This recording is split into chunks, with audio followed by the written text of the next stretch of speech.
When I was about 10, I stayed up late reading a ghost story. I think it was Man Size in Marble. If you don't know it, it's a terrific story by E. Nesbit about effigies in a church. Anyway, when I'd finished it, I lay awake for ages in a cold sweat, absolutely petrified. But the next morning I felt rather pleased with myself.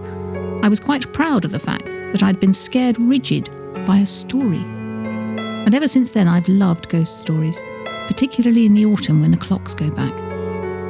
And when I became a writer, I always had at the back of my mind the idea that someday I'd try to write my own ghost story. I got the title Dark Matter quite quickly, but the story took years to come. For quite a long time I was going to set it in a desert, somewhere hot, like the Atacama. I think it's because I wanted to go there. And there was going to be an observatory with a giant telescope and something about stars.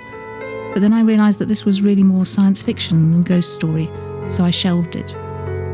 After that, I got busy with the Wolf Brother books, and to research them I kept going to the Arctic, which I loved. I've always been drawn to icy places. And after I'd finished the last book in the series, after I'd said goodbye to Torak and Wren and Wolf, I was feeling a bit miserable, so I thought, okay, time to write your ghost story.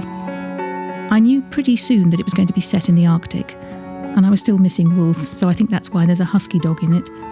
But it still took me an embarrassingly long time to get the idea of setting it in the polar night, when it's dark all the time. And I found out pretty soon that writing a full-length ghost story is really, really hard. In fact, it was the hardest thing I've ever written. Well, that is until I wrote Thin Air.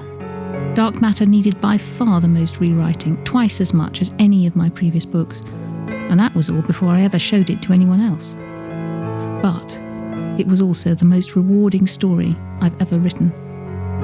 Maybe because it was so hard. So that's Dark Matter. I really hope you enjoy it.